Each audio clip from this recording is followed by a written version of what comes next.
Self-fed, self-kindled like the light, changeless, eternal, infinite.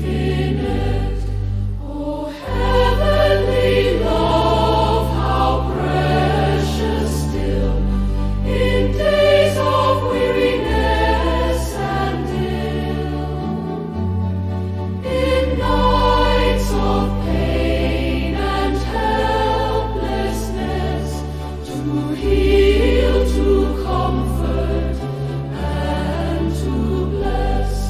Oh, wide embracing, wondrous love, we read thee in the sky above.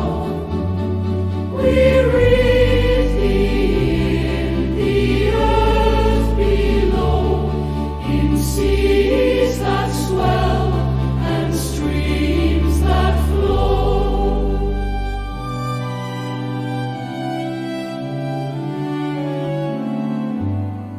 We read thee best in Him who came to bear for us the cross of shame.